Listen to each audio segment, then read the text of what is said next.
Hey there guys, Aaron. I want to talk about some of the weird things that are going on in the news right now. First off, let's look at the underpants bomber. We have witnesses coming out saying they seen this man being escorted onto this plane by sharp men dressed in suits. And now we have a second suspect that has been was arrested and detained, and for days they had FBI saying that no one else was arrested, and now they come out and say this. I'm gonna put a link in the sidebar. Alex Jones, if you've never listened or seen him, pretty interesting stuff. He's picked up on this real quick. It looks like he's calling this a false flag, FBI, CIA, false flag terrorist attack. And he's got, he interviewed even one of the witnesses that claim they did see this man escorted onto this plane without a passport. Now, the other way of looking at this is, to me, is if this is all real, and it would explain too why the FBI and the press isn't letting you know that this man was escorted past security or whatever without a passport onto this plane, would be that the enemy has gotten so smart. And remember, this man was, young man was very rich. His dad was a banker in his home country of Nigeria, very wealthy. This man had a $4 million flat condo in London, I believe. So we're looking at a very, very wealthy terrorist. But like I've said before, don't think these terrorists are living in caves. It's not the truth. These are wealthy, wealthy people.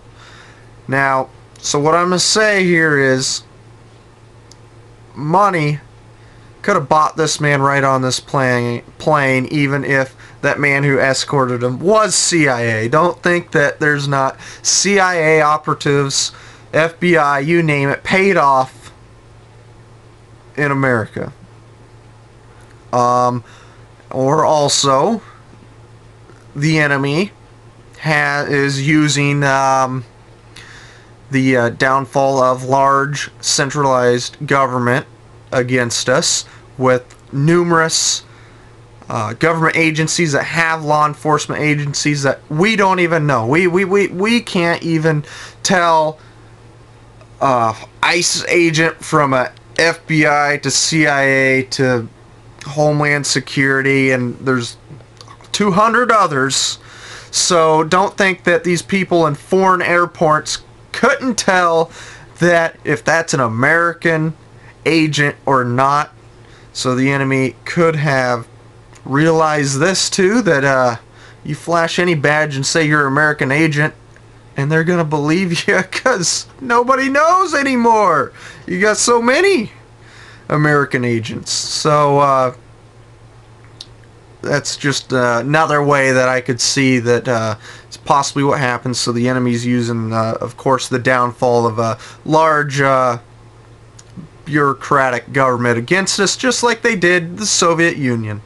It was the large centralized government that they used against them too. A weakness. It's definitely a weakness. It's a horrible weakness.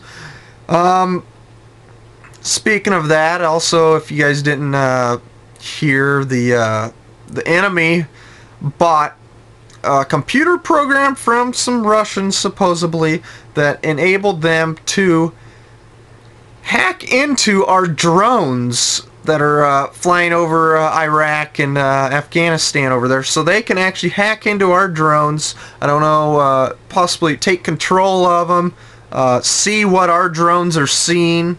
So another downfall is technology. And then our military says that they've fixed the problem because they re-encrypted that code so that that won't happen again. Every code can be broken. That's the downfall of technology. So that's not good. Now, Another thing that's going on is I've seen a lot of people getting excited that, oh, there's protests in Iran. Oh, there could be a revolution in Iran. Oh, it's so great for the West. It's so great for America. Oh, Iran, there's going to be a revolution. No, no, there's not. I don't look at this as one thing. I put this as the equivalence, as if in here in America, that all the Muslims got together in America and started rioting and throwing rocks at cops, and those cops shot a few Muslims rioting in the streets. How would I think about that? I'd be pretty pissed if there's a bunch of Muslims here in America rioting in the streets and throwing rocks and breaking windows and tipping over cars. That's pretty much what's happening right now in Iran. You have a bunch of pro-Western Iranians wearing, you know, LA Lakers clothing and, you know, shouting pro-Western slogans or, you know, whatever. I mean, that's...